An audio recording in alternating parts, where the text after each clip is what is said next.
Welcome to my YouTube channel. All India hitchhiking സീരീസിലെ മറ്റൊരു എപ്പിസോഡിലേക്ക് എല്ലാവർക്കും സ്വാഗതം.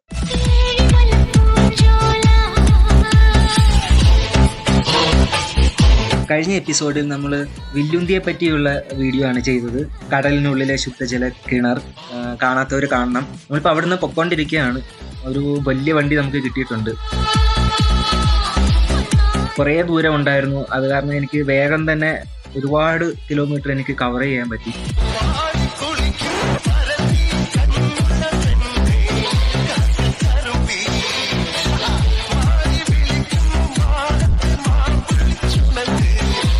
വണ്ടി അങ്ങോട്ടാണ് പോയത്. നമുക്ക് ഈ സ്ട്രെയിറ്റ് തന്നെ പോകേണ്ടത്. തിരുച്ചിയിലേക്ക് പോകുന്ന സ്ട്രെയിറ്റ് ആണ്. അങ്ങനെ അടുത്തൊരു 2 വീലർ കിട്ടിയിട്ടുണ്ട്. പൊക്കോണ്ടിരിക്കുകയാണ്. തൃച്ചി റൂട്ടിലോട്ടാണ് പോകുന്നത്. പക്ഷെ പോകുന്ന വഴി നമുക്കറിയാൻ പറ്റും, അവിടെ ചെട്ടിനാട് എന്ന് പറഞ്ഞിട്ടൊരു സ്ഥലമുണ്ട്, കാരക്കുടി അടുത്ത്. നമ്മൾ ആ റൂട്ടാണ് കയറാൻ പോകുന്നത്. ചെട്ടിനാടിനെ പറ്റി എല്ലാവർക്കും അറിയാവോന്ന് അറിയില്ല. നമ്മുടെ പണ്ട് രാജവാഴ്ച കാലഘട്ടത്തിൽ ഭയങ്കര റിച്ചസ്റ്റ് ആയിട്ടുള്ളൊരു സമുദായമായിരുന്നു ചെട്ടിനാട്, ചെട്ടിയാർമാര്.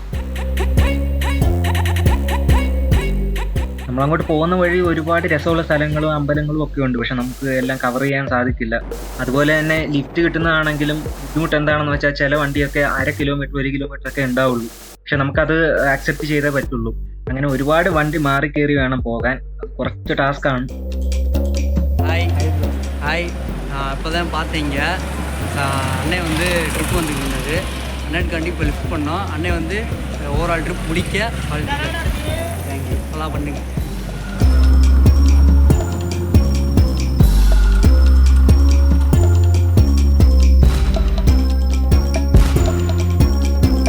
സൂര്യൻ അസ്തമിച്ചു തുടങ്ങി. എത്രയും വേഗം ഇനി നമുക്ക് റീച്ച് ചെയ്യണം. അല്ലെങ്കിൽ ഏതെങ്കിലും ഒരു സ്ഥലത്ത് നമുക്ക് സ്റ്റേ ചെയ്തേ പറ്റുള്ളൂ. നൈറ്റ് നമുക്ക് യാത്ര ചെയ്യാൻ കുറച്ച് ബുദ്ധിമുട്ടുണ്ട്.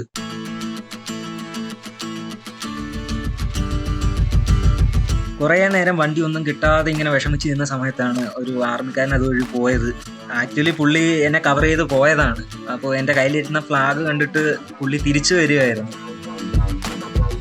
ഒരു ആർമിക്കാരനൊപ്പം യാത്ര ചെയ്യുമ്പോൾ ഒരു പ്രത്യേക ഫീലാണ്. പുള്ളിയാണെങ്കിൽ നല്ല സ്പീഡിലാണ് വണ്ടി ഓടിക്കുന്നത്, ഒരു രക്ഷയില്ലാത്ത സ്പീഡിലാണ്.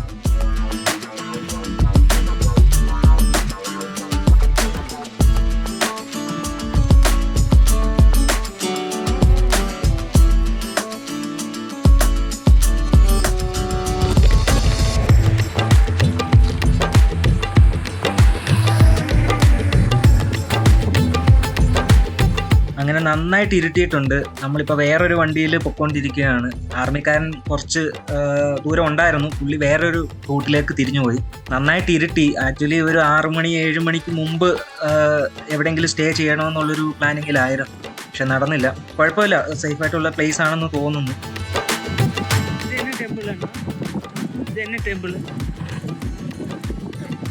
பெரிய டெம்பிளா இங்கே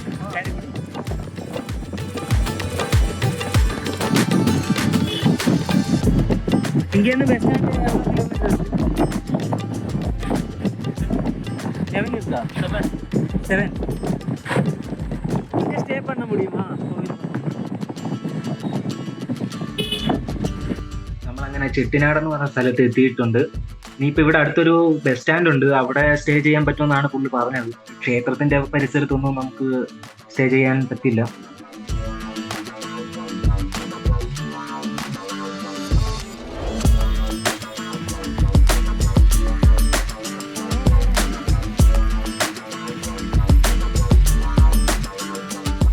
കുഴപ്പമില്ല, അത്യാവശ്യം നല്ല തിരക്കുള്ളൊരു സ്ഥലമാണ്.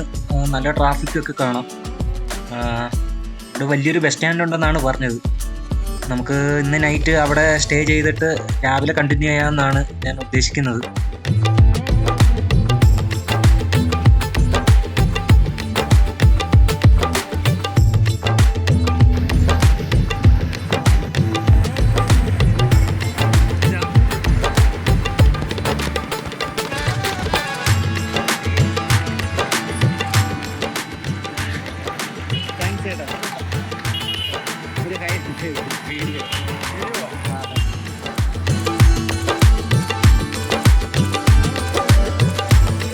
നമ്മൾ നേരം വെളുത്തു യാത്ര കണ്ടിന്യൂ ചെയ്യുകയാണ്. നമ്മളിപ്പോൾ ചെട്ടിനാടെന്ന് പറഞ്ഞ സ്ഥലത്താണ്. തമിഴ്നാട്ടിലെ ശിവഗംഗ ജില്ലയിലുള്ള ഒരു പ്രദേശമാണ് ചെട്ടിനാട്. കാരേക്കുടി എന്ന ഒരു ചെറിയ പട്ടണവും 74 ഗ്രാമങ്ങളും ചേരുന്നതാണ് ചെട്ടിനാട്. നാട്ടുകോട്ടെ ചെട്ടിയാർ എന്ന സമ്പന്ന സമുദായത്തിന്റെ മാതൃദേശവുമാണ് ഇത്.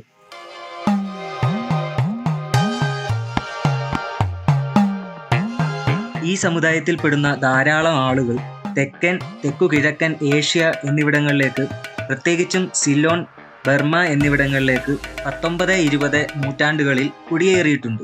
ഇന്ന് USA, സിംഗപ്പൂർ, മലേഷ്യ എന്നിവിടങ്ങളിലും ചെട്ടിയാർ സമുദായത്തിൽപ്പെട്ട പ്രവാസികളുണ്ട്. തമിഴാണ് ചെട്ടിയാന്മാരുടെ സംസാര ഭാഷ. കേരളത്തിന്റെ വിവിധ ഭാഗങ്ങളിലും ചെട്ടിയാർ സമുദായങ്ങൾ താമസിക്കുന്നു. ഭക്ഷണത്തിനും മണിമാളികകൾക്കും ക്ഷേത്രങ്ങൾക്കും പേരുകേട്ട നാടാണ് ചെട്ടിനാട്.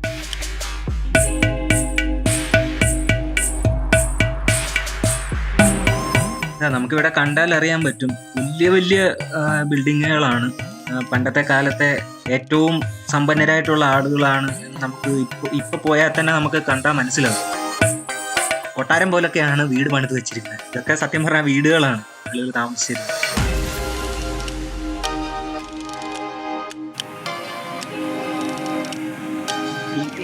സ്ട്രീറ്റ്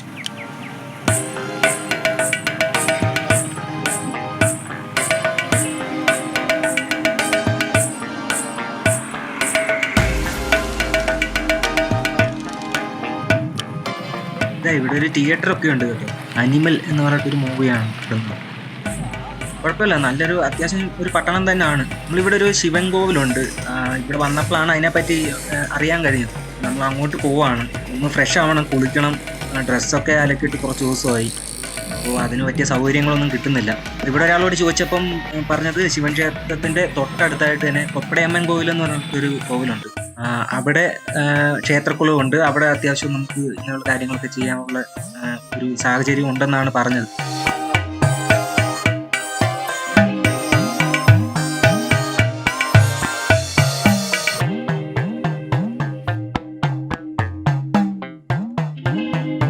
നമ്മളിപ്പോൾ ഈ ശിവക്ഷേത്രത്തിന്റെ ഫ്രണ്ടിലാണ്. നമ്മളവിടെ കയറുന്നില്ല.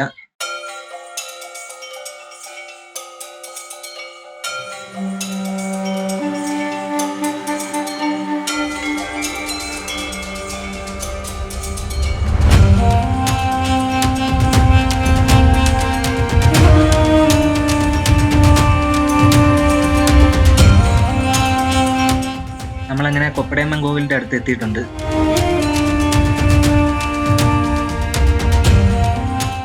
ഈ ക്ഷേത്രം കാരേക്കുടിയുടെ സെൻറ്ററായിട്ടാണ് സ്ഥിതി ചെയ്യുന്നത്. അതുപോലെ തന്നെ ഇവിടെ ഉള്ളവർ വിശ്വസിച്ച് വരുന്നത് ഈ ക്ഷേത്രത്തിൽ വന്നിട്ട് നമ്മൾ എന്ത് ആഗ്രഹം നമ്മൾ ആഗ്രഹിച്ചാലും പ്രാർത്ഥിച്ചാലും അത് സാധിച്ചു തരുന്ന ഒരു പവർഫുള്ളായിട്ടുള്ളൊരു ഡൈറ്റിയാണ് ഇവിടെ ഉള്ളത് എന്നാണ് വിശ്വസിച്ച് വരുന്നത്. ഇവിടെ ക്ഷേത്രത്തിനോടടുത്ത് തന്നെ ഒരു നല്ലൊരു കുളമുണ്ട്. ഇനിയിപ്പോൾ എനിക്ക് ഒന്ന് ഫ്രഷ് ആവണം, തുണിയൊക്കെ ഒന്ന് അലക്കാനുണ്ട്, എല്ലാം അലക്കിയിടണം. പലപ്പോഴും ഞാൻ ഈ ഒരു യാത്രയിൽ ഫേസ് ചെയ്ത മെയിൻ പ്രോബ്ലം എന്താണെന്ന് വെച്ച് കഴിഞ്ഞാൽ നമുക്ക് ഫ്രഷ് ആവാനുള്ളൊരു സൗകര്യക്കുറവാണ്. ഭക്ഷണത്തെക്കാട്ടി കൂടുതൽ ഞാൻ ഫേസ് ചെയ്ത പ്രോബ്ലം അതാണ്.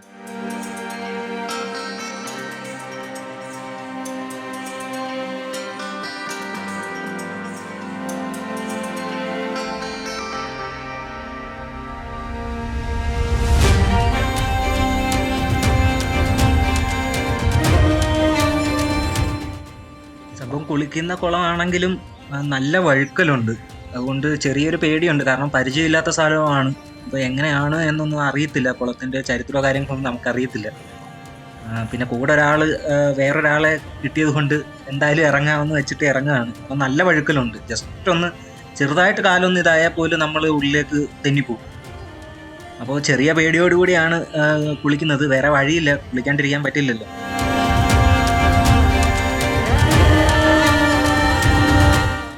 പുള്ളി ഇങ്ങനെ ഒറ്റ ചാട്ടത്തിൽ ചാടി. എന്നിട്ട് പുള്ളി പറഞ്ഞു കുഴപ്പമൊന്നുമില്ല, ശ്രദ്ധിച്ചാൽ മതി, ആദ്യത്തെ ഒരു 2-3 പടി മാത്രമേ വഴുക്കലുള്ളൂ, താഴേക്ക് 1-2 പടി കൂട്ടുണ്ട്, പക്ഷെ കുഴപ്പമില്ല, ധൈര്യമായിട്ട് ഇറങ്ങാം എന്ന് പറഞ്ഞു. എന്തായാലും ഒരാൾ സൈഡിലുണ്ടല്ലോ എന്നുള്ള ധൈര്യത്തിൽ എന്തായാലും ഇറങ്ങി കുളിക്കാമെന്ന് തീരുമാനിച്ച് ഞാനും ഇറങ്ങി.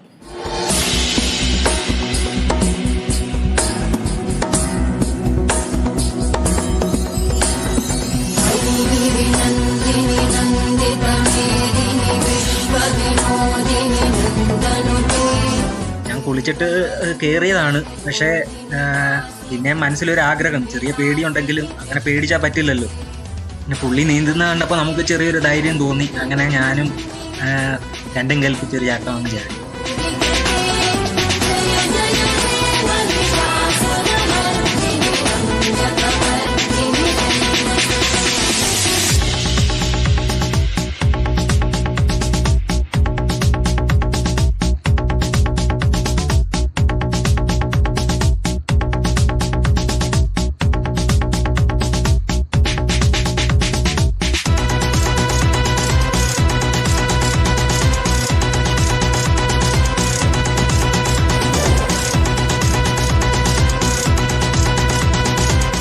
അങ്ങനെ കുറച്ച് ദിവസത്തിന് ശേഷം നമ്മുടെ കുളിയൊക്കെ കഴിഞ്ഞു. ഇനി തുണിയൊക്കെ ഒന്ന് അലക്കിയിടണം. കിട്ടിയ അവൈലബിൾ സെറ്റപ്പിൽ നമ്മൾ തുണിയൊക്കെ അലക്കിയിട്ടു. പക്ഷെ പ്രോബ്ലം എന്താണെന്ന് വെച്ചാൽ ഒന്ന് കാറ്റ്, അതിന് നമ്മൾ കല്ലൊക്കെ എടുത്ത് വെച്ചിട്ടുണ്ട് പറന്നു പോകാണ്ടിരിക്കാനായിട്ട്. പിന്നെ എല്ലാ ദിവസവും അവിടെ ആ ക്ഷേത്രത്തിൽ അന്നദാനമുണ്ട്, ആർക്ക് വേണേലും കഴിക്കാം. അപ്പോൾ നല്ല ഫുഡായിരുന്നു. അപ്പോൾ ഭക്ഷണമൊക്കെ കഴിച്ചു. ഇനിയൊന്ന് വിശ്രമിക്കണം, എന്നിട്ട് വെയിലൊക്കെ താണതിന് ശേഷം യാത്ര തിരിക്കാമെന്നാണ് കരുതുന്നത്.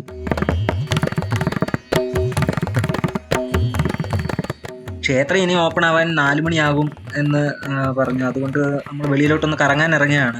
ഇവിടെ ഇപ്പോൾ കാണാം സ്ത്രീകളൊക്കെ സ്കൂട്ടർ ഒക്കെ ഓടിച്ചുകൊണ്ട് പോകുന്നത്. അത്യാവശ്യം നല്ലൊരു സിറ്റി ഉണ്ട് ഈ ക്ഷേത്രത്തിനോട് ചേർന്ന് തന്നെ. അവിടെയൊക്കെ പോയി ജസ്റ്റ് ഒക്കെ ഒന്ന് കറങ്ങിയിട്ടൊക്കെ തിരിച്ചു വന്നു. ക്ഷേത്രത്തിൽ തൊഴുതു. അതിനുശേഷം നമ്മളിപ്പോൾ നിൽക്കുന്നത് അവിടെ തന്നെ തൊട്ടടുത്തായിട്ട് തന്നെ ഉള്ളൊരു ശിവൻ കോവിലാണ്. നേരത്തെ നമ്മൾ പറഞ്ഞ കോവിലാണ്. നമുക്കിനി അവിടെ കയറണം, തൊഴണം.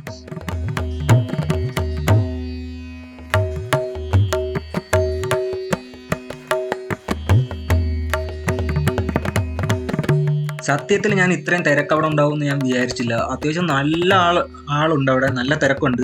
എന്തോ വിശേഷാൽ പൂജ നടക്കുന്ന ഒരു ടൈമും കൂടാണ് കേട്ടോ.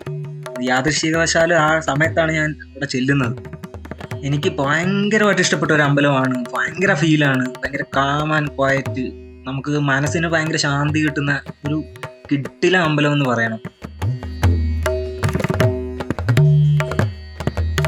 ഈ ക്ഷേത്രത്തെ പറ്റി പറയുകയാണെന്നുണ്ടെങ്കിൽ നഗരത്താർ ശിവൻ ക്ഷേത്രം എന്നും അറിയപ്പെടുന്ന ഈ ക്ഷേത്രം ചെട്ടിനാടൻ വാസ്തുവിദ്യാ ശൈലിയിൽ പ്രാദേശിക നാട്ടുകോട്ടை നഗരത്താർ ചെട്ടിയാർ നിർമ്മിച്ച വളരെ പ്രശസ്തമായ ഒരു ശിവൻ ക്ഷേത്രമാണ്.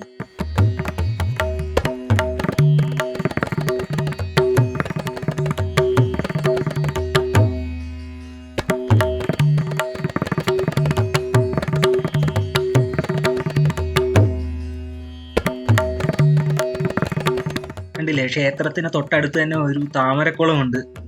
നല്ല പച്ചപ്പൊക്കെ ആയിട്ട്. അത് ഈവനിങ് ടൈമിലാണ് ഞാൻ അവിടെ ചെല്ലുന്നത്.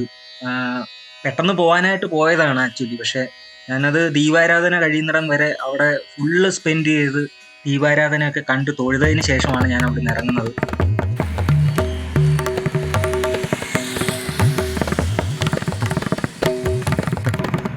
ഞാനിപ്പം ഈ കുപ്പടിയമ്മൻ കോവിലിൻ്റെ അടുത്തുള്ള ശിവക്ഷേത്രം കഴിഞ്ഞിട്ട് നമ്മൾ പോയിക്കൊണ്ടിരിക്കുകയാണ്.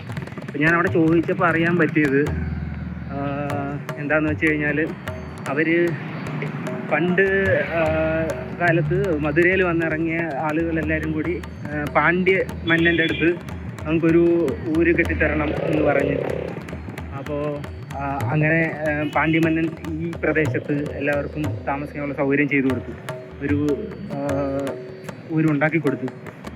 അതിൻ്റെ ഇതിൽ ഇവർ കുറേ ഇടങ്ങളിൽ എത്ര 6 or 7 അമ്പലമാണെന്ന് തോന്നുന്നു, ഞാൻ കൃത്യമായിട്ട് ഓർക്കുന്നില്ല ഇപ്പോൾ പറഞ്ഞത്. എത്രയോ അമ്പലങ്ങൾ പണിതു, അല്ല 8 അമ്പലമാണെന്ന് തോന്നുന്നു, 8 അമ്പലം പണിതു. അപ്പോൾ പാണ്ഡ്യമന്നൻ ഒരു സമയത്ത് ഇതുവഴി വന്ന സമയത്ത് പാണ്ഡ്യമന്നൻ ചോദിച്ചു, ഞാൻ ഇത്ര നിങ്ങൾക്ക് ചെയ്തു തന്നിട്ട് മീനാക്ഷി അമ്മയുടെ മാത്രം ഇത്രയും അമ്പലങ്ങൾ നിങ്ങൾ പണിതിട്ട് മീനാക്ഷി അമ്മയുടെ അമ്പലം മാത്രം പണിതിട്ടില്ലല്ലോ എന്ന് ചോദിച്ചു. അപ്പോൾ അങ്ങനെ ഇവിടെ ശിവനും മധുര മീനാക്ഷിയുടെ ഇതും കൂടെ ചേർന്നിട്ടുള്ള ഒരു അമ്പലമാണ്. അത് എനിക്ക് തോന്നുന്നു അവർ പറഞ്ഞതനുസരിച്ച് 1800 കാലഘട്ടങ്ങളിലാണെന്ന് തോന്നുന്നു ഈ ക്ഷേത്രം പണിതത്. ഭയങ്കര രസമുള്ളൊരു അമ്പലമാണ്. കാരക്കുടിയിൽ വരുന്നവർ ഒരിക്കലും ഈ അമ്പലം മിസ് ചെയ്യരുത്. ഇന്നത്തെ യാത്രാവിശേഷം ഇവിടെ നിർത്തുകയാണ്. ബാക്കിയുള്ള യാത്രാവിശേഷങ്ങളുമായി ഞാൻ വീണ്ടും എത്താം. തുടർന്നുള്ള എപ്പിസോഡുകളിലൂടെ എൻ്റെ യാത്രയുടെ വിശേഷങ്ങൾ നിങ്ങളിലേക്ക് എത്തിക്കുന്നതായിരിക്കും. എല്ലാവരും കാണുക, സപ്പോർട്ട് ചെയ്യുക. ഇഷ്ടപ്പെടുന്നവർ ലൈക്ക് ചെയ്യുക, സബ്സ്ക്രൈബ് ചെയ്യുക, ഷെയർ ചെയ്യുക. തുടർന്ന് ഞാനിടുന്ന എല്ലാ വീഡിയോസും കാണുന്നതിനായി ആ ബെൽ ബട്ടൺ കൂടി ഒന്ന് അടിച്ചേരും. Thanks for watching. Stay tune. Bye by.